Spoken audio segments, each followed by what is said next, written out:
राम राम सभी को। तो हम लोग आ गए हैं अपनी नई जो फुल नोटिफिकेशन है आरआरबी की उसके साथ। मुझे थोड़ा समय लग गया इस वीडियो को बनाने में, क्योंकि मैंने देखे बहुत सारे लोगों के वीडियो, किसी में कुछ है किसी में कुछ है। मैंने यही कोशिश की है कि आपको एक मेरा फुल वीडियो देख के आपको सारी जो भी आपके कन्फ्यूजन्स हैं या जो भी आपकी क्वारी है वो सारी आपकी दूर हो जाए। ठीक है, तो देखिए ये आपकी हैं government of India, ministry of railway recruitment board यानी कि आरआरबी की वैकेंसीज़। ठीक है, जो आपका नोटिफिकेशन नंबर है वो आपका CEN नंबर 04/2024। ठीक है, तो जैसा कि मैंने पहले वीडियो में भी आपको बताया था कि ओपनिंग डेट ऑफ एप्लीकेशन जो है वो है 17/8/2024 और जो क्लोजिंग डेट ऑफ एप्लीकेशन है वो है 16/9/2024 यानी कि 16 सितंबर 2024 की रात 12 बजे तक, 12 नहीं मतलब 11:59 तक आप अपने फॉर्म जो हैं वो फिल करके जमा कर सकते हैं। और जो मॉडिफिकेशंस की डेट है यानी कि जो आपने फिल कर दिए हैं फॉर्म और उसके बाद जो भी गलतियां आपसे हुई हैं वो गलतियां ठीक करने के लिए भी आपको एक टाइम पीरियड दिया जाएगा जो होगा 17/9/2024 से 26/9/2024। लेकिन इसमें भी कुछ कंडीशंस हैं जो भी डिटेल्स आपकी क्रिएट एन अकाउंट यानी कि अकाउंट बनाते समय जो आप फिल करोगे, आपका नाम, आपका मोबाइल नंबर, आपका ईमेल आईडी, वो आप नहीं मॉडिफाई कर सकते हो। ठीक है, तो ये चीज़ आप ध्यान रखिएगा कि अकाउंट क्रिएट करते समय आप पूरा टाइम लेके बिना किसी मिस्टेक के अपना अकाउंट क्रिएट करें, क्योंकि अकाउंट क्रिएशन की जो भी डिटेल्स होंगी वो आप मॉडिफाई नहीं कर सकते हो, वो आपकी सेम रहेंगी। ठीक है, नाउ अगली चीज़ हमारी नर्सिंग सुपरिटेंडेंट यानी कि हमारा जो नर्सिंग ऑफिसर्स हैं उनकी वैकेंसी। जैसा कि हम सब जानते हैं कि इनका जो पे लेवल है वो 7 रहता है। इनिशियल पे जो आपकी बेसिक सैलरी होती है वो होती है 44,900। मेडिकल स्टैंडर्ड आपका C1। अब ये C1 क्या चीज़ है ये मैं आपको आगे वीडियो में अभी कंफर्म करता हूँ कि C1 जो मेडिकल स्टैंडर्ड है वो एक्चुअली है क्या। एज जो होगी वो आपकी जनरल एज है 22 to 43 यानी कि 20 साल से लेके 43 ईयर्स तक के जो लोग हैं वो ये फॉर्म फिल कर सकते हैं और टोटल 713 पोस्ट हैं। और ये जो एज क्राइटेरिया जो 20 to 43 है ये हमारा इंक्लूडिंग द पैंडमिक है, यानी कि जो भी पैंडमिक के टाइम पे जो फॉर्म नहीं निकल पाए थे या ऐसी कोई भी दिक्कत हुई थी तो उसके जो उन्होंने 3 साल जो हैं वो उन्होंने रिलैक्सेशन इसी एज क्राइटेरिया में आपको दे दिया है। इसलिए इन्होंने यहाँ पे मेंशन भी कर दिया है कि upper age limit includes a relaxation of 3 years in age beyond the prescribed age limit one time measure due to the कोविड-19 पैंडमिक। ठीक है, यानी कि आप इस चीज़ में कंफ्यूज ना हो कि एक एज क्राइटेरिया आपका ये दिया हुआ है, दूसरा आपका कैटेगरी वाला लगेगा, तीसरा आपका कोई और लगेगा, देन आपका पैंडमिक वाले भी 3 साल आपके और ऐड होंगे। ऐसा कुछ भी नहीं है। आपके इसी अपर लिमिट और लोअर लिमिट पे आपका जो कैटेगरी वाइज जो भी आपके एज का डिफरेंस होगा वो इसी एज पे आपका लगेगा। ठीक है, now come to the next thing, the important instructions क्या हैं। Candidate waiting for final result are not eligible to apply, यानी कि जिन लोगों का रिजल्ट नहीं आया हुआ है, जो लोग कोई भी कोर्स कर, अब जैसे पैरामेडिकल का भी इसमें है, टेक्नीशियंस की पोस्ट है, नर्सिंग की पोस्ट है, जिन लोगों के रिजल्ट नहीं आए हुए हैं वो लोग इसको अप्लाई नहीं कर सकते हैं। ठीक है, और each candidate allowed to apply, यानी कि हर कैंडिडेट जो होगा वो सिर्फ एक ही फॉर्म एक ही क्राइटेरिया में फिल कर सकता है। ये क्वेश्चन मेरे पास कमेंट में भी पूछा गया था कि क्या मैं 2 या 3, जैसे कुछ लोग हैं जिन्होंने मान लीजिए कि नर्सिंग भी करी हुई है और उससे पहले कोई टेक्नीशियन कोर्स भी करा हुआ था, कोई डिप्लोमा भी, तो वो लोग सिर्फ एक क्राइटेरिया का ही फॉर्म फिल कर सकते हैं।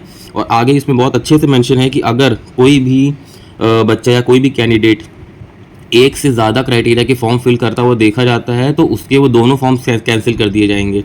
या अगर आपने थोड़ा थोड़ा चेंज करके भी आपने जैसे मान लीजिए कि कोई एक बच्चा है, उसने अपना फ़ोन नंबर चेंज करके या अपनी ईमेल आईडी चेंज करके उसने 2-3 फॉर्म भर दिए हैं नर्सिंग के साइड से ही, तो ऐसा करता हुआ पकड़े जाने पे भी आपका वो फॉर्म कैंसिल कर दिया जाएगा और आपको आने वाले सारे आरआरबी एग्ज़ाम से आपको बैन कर दिया जाएगा। ठीक है, तो इस चीज़ का खास ध्यान दें, इन सब तरह की हरकत ना करें क्योंकि आपका पूरा फ्यूचर ख़राब हो सकता है। ठीक है, और दूसरी चीज़, कैंडिडेट के पास अपना खुद का मोबाइल नंबर हो या ऐसा मोबाइल नंबर हो, ऐसी ईमेल आईडी हो जो वो रेगुलरली ओपन कर सके, रेगुलरली चेक कर सके, क्योंकि जितने भी कॉल लेटर होंगे, आपका एडमिट कार्ड होगा, जो भी आपकी इन्फॉर्मेशन होगी वो आपकी फ़ोन के SMS के थ्रू या फिर ईमेल के थ्रू आप तक पहुंचाई जाएगी। ठीक है, करेक्शंस होंगे वो आप गिवन डेट यानी कि 17/9/2024 से 26/9/2024 तक आप वो करेक्शंस कर सकते हैं, लेकिन उसके लिए भी आपको 250 रुपीज़ आपको देने पड़ेंगे। ठीक है, जो कि नॉन रिफंडेबल है। ओके, तो हमारे यहाँ पे नेक्स्ट पॉइंट ये हैं कि जो भी short listing of the candidate और DV के टाइम पे मतलब जो भी कैंडिडेट्स होंगे, और क्योंकि अलग अलग टाइम शेड्यूल्स में सारे एग्ज़ाम होंगे इसीलिए नॉर्मलाइजेशन के थ्रू इसका जो मेन रिज़ल्ट होगा वो निकाला जाएगा। माइनस मार्किंग जो होगी वो 1/3 की होगी, यानी कि 3 क्वेश्चन गलत करने पे आपके एक सही क्वेश्चन का मार्क्स भी चला जाएगा। किसी भी तरह का कोई भी आइटम आप अपने साथ लेके एग्ज़ाम सेंटर पे नहीं जा सकते हो, even stationery item, pencil, pen, कुछ भी, ठीक है। और इन्होंने ये भी मेंशन कर दिया है कि लॉक रूम जो होगा वहाँ पे नहीं प्रोवाइड किया जाएगा, या सारे जितने भी सेंटर्स हैं वहाँ पे मैंडेटरी नहीं है कि लॉक रूम प्रोवाइडेड हो। तो आपकी जो भी सेफ्टी एंड जो भी आपका बिलोंगिंग्स होंगे उनको रखने की रिस्पॉन्सिबिलिटी आरआरबी की नहीं होगी, तो उसकी ज़िम्मेदारी आपकी खुद की है। और जो एग्ज़ाम सेंटर चेंज करने के लिए कोई भी एप्लीकेशन नहीं है और ये अलाउ भी नहीं है, ठीक है। अब यहाँ पे एक पॉइंट दिया हुआ है, ये आपका सिलेक्शन होने के बाद के लिए है कि आप अपने रेलवे में जब आपकी नौकरी लग जाएगी तो आप ट्रांसफ़र की उनसे मांग नहीं कर सकते हो। ट्रांसफ़र का राइट टू ट्रांसफ़र मतलब ट्रांसफ़र करने की मांग करने का ऐसा कोई भी राइट आपके पास नहीं है। और ट्रांसफ़र करने के लिए एप्लीकेशन आप तब दे सकते हो जब आप एटलीस्ट 5 से 10 साल आप इस फील्ड में आपने अपनी जॉब कंप्लीट कर ली हो। जो न्यूली कमर्स, जो न्यू कैंडिडेट्स होंगे, जो न्यू नर्सिंग ऑफिसर्स होंगे या अदर फील्ड के होंगे, वो अपनी जॉब ट्रांसफ़र नहीं करा सकते हैं। कि यहाँ पे चीज़ आती है C1 यानी कि जो नर्सिंग सुपरिटेंडेंट या नर्सिंग ऑफिसर के टाइम के फॉर्म भरने में जो उन्होंने मेडिकल जो बताया था कि C1 कैटेगरी उन्हें मेडिकल स्टैंडर्ड की चाहिए, तो वो आपकी ओवरऑल आपकी विज़न है, जो कि डिस्टेंस विजन यानी कि दूर की जो विज़न होगी वो 6/12 6/18 होगी विद और विदाउट ग्लासेस, और नियर विज़न जो होगी वो 0.6 होगी विद और विदाउट ग्लास, ठीक है। अब आते हैं सबसे मेन चीज़ जिसमें बहुत सारे लोगों को कन्फ्यूजन रहता है कि एज क्राइटेरिया क्या है या एज लिमिट क्या है। तो जैसा कि आप लोग देख रहे हैं कि नर्सिंग सुपरिटेंडेंट की जो एज कैटेगरी दी हुई है वो है आपकी 20 to 43, ठीक है। तो आपकी जो लोअर एज लिमिट है यानी कि जो आपका 20 साल जो आपका है वो आपकी नॉट बॉर्न आफ्टर, ठीक है, 1/1/2005 के बाद की आपकी डेट ऑफ बर्थ ना हो, क्योंकि तब आप 20 साल का जो क्राइटेरिया है उसको फुलफिल नहीं कर पाओगे। और जो आपकी अपर एज लिमिट है वो आपकी, अगर आप अनरिजर्व कैटेगरी के हो या EWS कैटेगरी के हो, तो 1982 के पहले के आपकी डेट ऑफ बर्थ ना हो, यानी कि date of birth not earlier than 2/1/1982। और OBC में आपका 1979 के पहले के आप बॉर्न ना हो, और SC/ST में आपका 1977 के आप पहले के बॉर्न ना हो। इससे आपको पता चलता है कि जनरल कैटेगरी के अलावा जो OBC नॉन क्रीमी लेयर है उसको 3 साल का रिलैक्सेशन दिया जा रहा है, और जो SC/ST हैं उनको 5 ईयर्स का रिलैक्सेशन दिया जा रहा है, ठीक है। और इसी के साथ जो फिजिकली हैंडीकैप हैं, ठीक है, फिजिकली हैंडीकैप जो अनरिजर्व हैं उनको, या फिर जो जनरल कैटेगरी के और EWS कैटेगरी के हैं उनको 10 साल का रिलैक्सेशन है।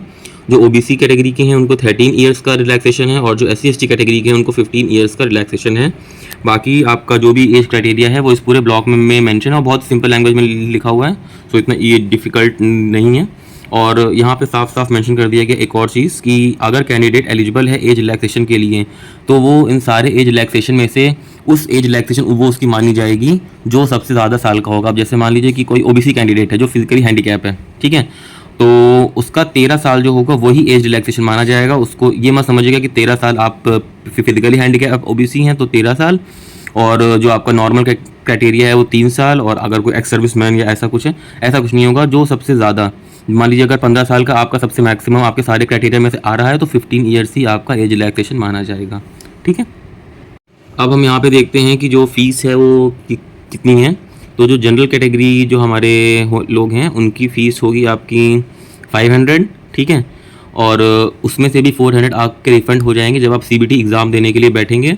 और दूसरा SC/ST, ex serviceman, physically handicap, females, transgender, minority, economically backward classes, ये सारे जितने भी हैं। अब माइनॉरिटी में कौन लोग आते हैं ये आप अपना 7.2 पॉइंट जो है इनका उसमें चेक कर लीजिएगा। बाकी लोगों को मालूम रहता है कि माइनॉरिटी में कौन आ रहे हैं और बाकी क्राइटेरिया में कौन है।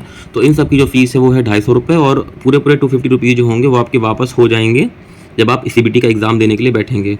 और जो पेमेंट होगी वो आपकी पूरी तरीके से ऑनलाइन मोड पे ही आपको करनी है और कोई अदर मेथड नहीं है। अब यहाँ पे हम नज़र डाल लेते हैं एग्ज़ाम पैटर्न पे। एग्ज़ाम जो है आपका वो 90 मिनट्स का आपका एग्ज़ाम होगा, और उसमें 100 क्वेश्चन पूछे जाएंगे, और 120 मिनट्स जो होंगे यानी कि आधा घंटा एक्स्ट्रा दिया जाएगा फिजिकली हैंडीकैप लोगों को, जो कि स्क्रिप्ट फैसिलिटी जो होगी जो लोग अवेल कर रहे होंगे। स्क्रिप्ट फैसिलिटी का मतलब रहता है कि जो लोग के लिए हेल्प के लिए कोई दूसरा इंसान बैठ के उनका पेपर दे रहा होगा उनको 30 मिनट का रिलैक्सेशन दिया जाएगा उस पेपर में, ठीक है। और पेपर का सेक्शन वाइज मार्क कैसे दिए जाएंगे वो इस तरह से हैं कि जो भी आपकी प्रोफेशनल जो भी आपका कोर्स है, अब आप टेक्नीशियन हो कि आप OT मतलब कि आप नर्स हो, जो भी आपकी फील्ड है उस फील्ड से आपके 70 क्वेश्चन आएंगे, और बाकी जो 30 क्वेश्चन है उसमें 10 क्वेश्चन जनरल अवेयरनेस के, 10 question general arithmetic and general intelligence and reasoning के, और 10 क्वेश्चन आपके जनरल साइंस के होंगे, यानी कि टोटल 100 क्वेश्चन आपके होंगे, जिसमें कि आपको याद रखना है कि नेगेटिव मार्किंग भी है 0.33 की, यानी कि 1/3 आपकी नेगेटिव मार्किंग है। 3 क्वेश्चन गलत करने पे आपका एक सही का भी मार्क्स चला जाएगा, ठीक है। तो यहाँ पे है देखिए आपका minimum education qualification. Education qualification से पहले मैं आपको ये बता दूँ कि जो आपके EWS कैटेगरी हैं उनकी जो एनुअल इनकम होगी वो 8 लाख रुपीज़ होनी चाहिए, इंक्लूडिंग जितने भी आपके सोर्स ऑफ इनकम है, चाहे वो एग्रीकल्चर हो, चाहे वो टीचिंग हो, चाहे वो कुछ भी हो। और दूसरी चीज़ ये है कि इन्होंने साफ साफ पहले ही बता दिया है कि जो फ़ोटो आप अपलोड करेंगे उसकी एटलीस्ट 12 कॉपीज़ आप अपनी बना दीजिएगा, जो भी पासपोर्ट साइज़ फ़ोटो आप अपनी अपलोड करोगे, क्योंकि वही फ़ोटोज़ आपकी आने वाले जब आप एग्ज़ाम क्लियर कर लोगे तो डॉक्यूमेंट वेरिफिकेशन में और आने वाले जो भी डॉक्यूमेंट्स होंगे या जो भी प्रोसेस होगी उसमें वही फ़ोटो आपकी लगनी है। तो देखते हैं कि नर्सिंग सुपरिटेंडेंट की मिनिमम एजुकेशन क्वालिफिकेशन क्या है। तो सबसे अच्छी चीज़ जो है यहाँ पे वो ये कही गई है कि GNM के बच्चे जो कि GNM का एग्ज़ाम देते हैं या GNM का कोर्स करते हैं, उनके लिए कोई भी उनको एक्सपीरियंस की ज़रूरत नहीं है, वो लोग डायरेक्ट इस फॉर्म को फिल कर सकते हैं। और बाकी हमारे BSc नर्सिंग के जो बच्चे हैं वो भी इस फॉर्म को फिल कर सकते हैं। बस ये है कि जो भी उनका इंस्टीट्यूट है वो इंडियन नर्सिंग काउंसिल से आपका रिकॉग्नाइज होना चाहिए, ठीक है। तो ये थी आपकी सारी इन्फॉर्मेशन RRB एग्ज़ाम को लेकर के। आई होप कि मैंने जितने भी आपकी क्वारीज थी हैं, जितने भी क्वेश्चन मुझसे कमेंट में पूछे गए थे, मैंने उन सब के आंसर्स प्रॉपर दे दिए हैं। और इसमें कुछ चीज़ें हैं जो बहुत अच्छी हैं, जैसे कि GNM के लिए इसमें कोई भी 2 साल का एक्सपीरियंस नहीं मांगा है, डायरेक्ट GNM का बच्चे जो हैं वो इस एग्ज़ाम को दे सकते हैं। एज क्राइटेरिया है वो मैंने आपको प्रॉपर बता दिया है। फिर भी अगर कोई क्वारी होती है तो आप मुझे कमेंट सेक्शन में कमेंट करिए, मैं पूरी तरीके से आंसर आपको करने के लिए तैयार हूँ। और एग्ज़ाम की डेट आ चुकी है, सो आई होप कि आपकी प्रिपरेशन अच्छी होंगी और करते रहिए प्रिपरेशन, लगे रहिए। All the best.